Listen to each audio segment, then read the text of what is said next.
Hey guys, it's Saru, and if you're on my Discord, then you know that I was meaning on creating a video review on Bless Online, because well, that's the f***ing norm now apparently. So let's talk about Bless, and no, I wasn't like most of these people that got to level 10, 20, or 30 and then decided to make a negative reaction video based on their minuscule experience in the game, at least on this version.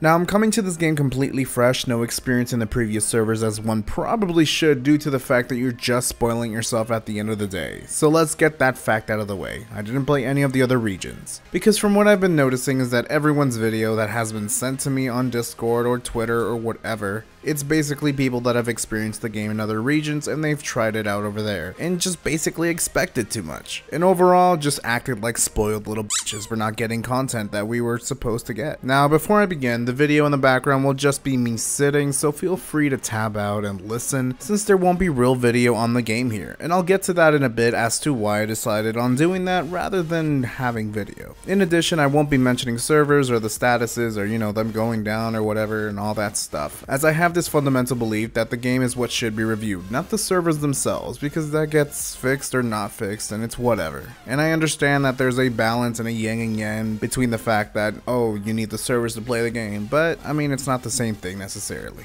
So let's get started, shall we? So starting on level 1, the tutorial was a little hard for me to understand, and I won't lie, I got a little frustrated sometimes wondering what the quests wanted me to do. Just the tutorial itself wanted me to do some skills and put them on specific slots or something like that, and seeing that the translation was just a tiny bit off, well, no, I'm sugarcoating it, it was pretty f***ing bad, but I got around to it and basically started working on leveling up. It wasn't a big problem. It was a bit laggy, and when more people started getting into the game, it felt like a Microsoft PowerPoint slideshow. They, being Neowiz, implemented channels and all my troubles were gone. I started doing the quests, and much to my surprise, a little reminder of Arcade was there. There was a little diary quest where only one person could pick it up at one time, and I don't know if you were there for Arcade start, but basically there was a similar quest where thousands of players were just in a line, and we just ended up being in a line and trying to get it, but that's basically what happened. So it was essentially the same thing, which was honestly just whatever. I was lucky and grabbed it quickly because I was a small little guy that no one can really see, so I grabbed it like a ninja. Anyways, Neowiz figured out that this was an issue and fixed it almost the same day, allowing for people just to pick it up with no issues. There was almost no delay between the diaries, so there wasn't really a problem. I continued leveling up, did some side quests, some main quests, and finally the dungeons, and I found that they were beautiful in their own way. I really enjoyed their look. I enjoyed the first dungeon and the aesthetics, and I really liked the lighting in it. It was really nice. It wasn't too crazy, like mechanic wise at least, and the first few dungeons almost had none until the level 32 and above dungeons, which had way more mechanics. So not to bore you with the details, the game felt completely fine up to this point, and it was reminiscent to that of World of Warcraft with a little bit of shine of Final Fantasy XIV. Now, people have been bitching and complaining about servers, and I get it, I understand, trust me, I get it. I get the fact that the launch was kind of messy, and I get the fact that there was buggy for players, and of course that we'd be missing endgame content. Now, if you were surprised that we weren't getting content like the 15v15 for example, which actually we got today, or new dungeons or raids till later, then you need to stop and think about your life for a moment. Now, why would you say that, Saru? You're going to offend somebody. Well, friend, let me stop for one moment so you can understand what I'm trying to say. You see, when they released the FAQ about the early access of the game, including what was in the founder packs and all that stuff, they said what we wouldn't be getting in the game. Specific content, such as the raids, such as field bosses that are 20-man raids, or new dungeons, until about 2 weeks later or up to 3 months.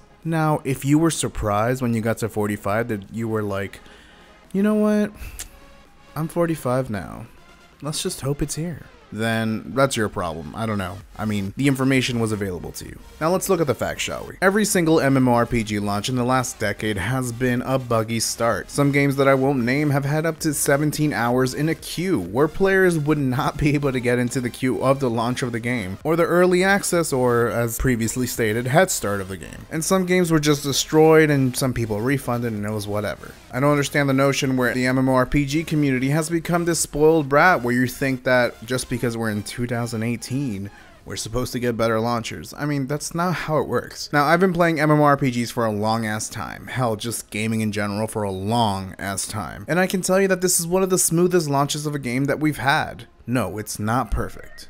Trust me, it's not. And neither is the game itself. But it's definitely better than what we've had. Let's look at the issues that were with the game. So, we had the queues, which were pretty small for some people like myself, and they were huge for others. We had character creation lockouts for servers to basically stabilize on other servers, and we also had a duplication bug. So let's address these things because some people just make videos and blow it out of proportion to create hysteria. So, the queues was to be expected, and I said it in my previous Bless video, and for those that watched it, you know that I said it, and it would have been far more alarming and crazier if there wasn't a queue or issues with the game. Now think about that, if there wasn't a queue or issues with the game with logins, that basically means that no one gives a shit about the game, but there was over 1 million players trying to access it. And of course it's going to get crazy, of course it's going to melt. I mean, that's just how DDoSing works basically. I mean, what did you expect? Now, character creation lockouts, yes, it was frustrating and a lot of my members weren't able to get into the server that we chose because they had to work, and when they got on, they just weren't able to, until yesterday when they finally unlocked the Lilianthe servers, which is where we are. And to be honest, it was a stupid as fuck decision to only have one server, but it makes sense. It's cost effective to just have one server and add more, rather than have more and remove them one by one. You lose money that way. I get it, it makes sense, but this could have been avoided with pre-orders.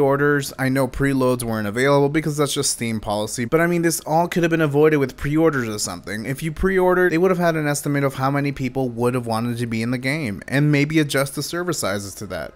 It just makes sense. Anyways, moving on from that, the duplication bug. Yes, it was a thing, and it was annoying, and it was a little crazy thing that people were doing and abusing, and they were just basically buying a ton of upgrade stones and all that stuff, so it would allow them to get to plus 10 pretty quickly. And yes, that happened. But what did NeoWiz do? They found the bug, they identified it, they squished it, they banned anyone that was using it and abusing it, and refunded the gold from anyone that bought duplicated items. I mean, I don't understand what the bitching is.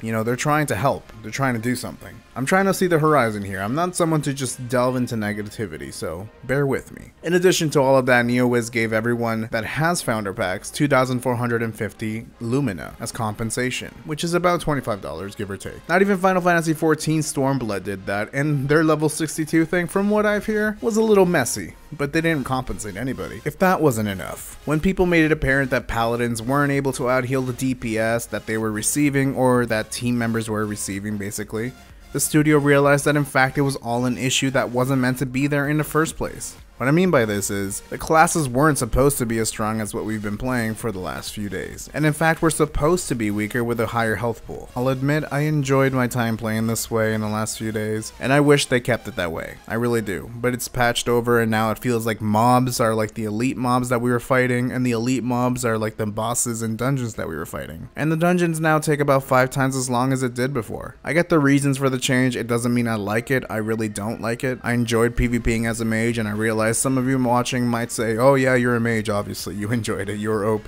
But so were other people. I was killed lots of times, and I would kill lots of times, and it was fine. The developer could have easily fixed it by giving paladins a boost for healing skills. But now even when I'm 30 plus levels ahead of a mob, let's say I'm 45 or something, and I'm fighting a level 15 mob, it takes me almost 10 shots to kill it. That doesn't even make sense. In Retribution, however, the studio did lower the price of their skill changes from their original prices, I think, of 700 Lumina to 1 Lumina. Which, if you've leveled up to level 30 or 40 from the boxes you get at level 10, you would have already had 50 or 100 Lumina. You're limited to buying 3, and it was a nice little thing for us to get, but still, it doesn't change the fact that the game just feels sluggish and boring with this patch currently. But that's just my thoughts. Regardless of all of this, my overview of the game is that it's fun. It is. I mean, it just is. The PvP in the open world is fun, the battlegrounds is interesting. Even though you're all skilled to level 45 in the battlegrounds, players that aren't originally level 45 don't get the 45 skills, so that's certainly something interesting. Maybe they'll fix it, I don't know. The PvE is fun and it's not too boring. I enjoyed doing some of the quests and they were kind of questionable, like me feeding some bug intestines to a prisoner to get him to talk. I don't know what that was about. The dungeons were a little bit challenging, and I hated that there wasn't any action combat camera, but this is early access and it's all being revamped for us, so I can't be too picky and I can just hope that they'll bring it in. The fact you can autopath to your quest is a godsend for me, because I'd prefer to just autopath to my quest while I go to the kitchen or something, rather than auto running and realizing that I've been running into a f***ing rock for 10 minutes. There's currently a quest tracker bug that made things incredibly annoying. My friend and I just carried on and tried to do them without the tracker, but honestly, you just get to a point where you say, F this shit. What it is basically is that you see all your side quests, but you can't actually track them, so you can't put the little check mark on them, which means you can't see them on your map. You can go and accept a side quest, but you don't know the details except what you read, which again, the translations are a little bit off, so you just have to kind of guess most of the time, and you don't see the locations of where to go unless you put check location, and even then, sometimes it won't show it. And only when you're done will it say where to turn it in, so I guess that's alright, but still, it was annoying. Although there is a way to fix it from your end, and it's due to the fact that you have too many hunt quests. So kill your hunts and clear the log on your hunt quests, and you'll be able to track your side quests again. I did push this along to the community management team over at NeoWiz, so the studio is aware that this is a thing. Overall, I think the game is fine. I give it a good 6 out of 10 in its current state. It's not perfect, it's certainly not amazing or crazy, but it's not shit either. It's not garbage, and the devs communicate with you and try to fix shit as fast as possible while trying to make sure that the game is stable.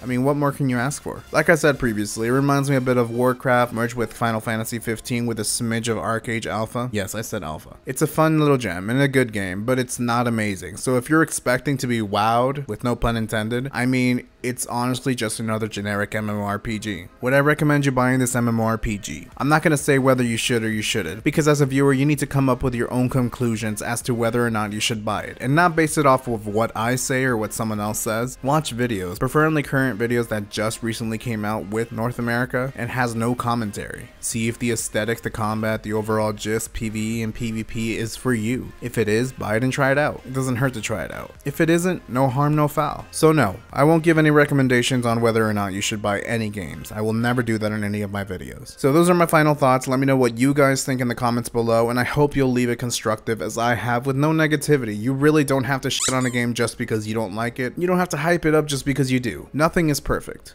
Nothing. On a more serious note, I have yet to find the NPCs I voiced in the game, even though I am in the credits of the game. I did check. Help, please. If you find me, please tell me. Let me know on twitter.com/Sarumonin, I'd like to know. Also, the reason why I didn't add much, if any, gameplay video in this video is because the optimization of the game wasn't amazing for me. It's basically about the same as Terra in the first 2 or 3 years of its release, and that's just basically Unreal Engine 3 for you. Also, my computer is shit. But anyways, leave a like if you liked the video, subscribe for more videos, and make sure to click that beautiful little bell to be alerted anytime that I upload a brand new video. And as always, till next time, friends.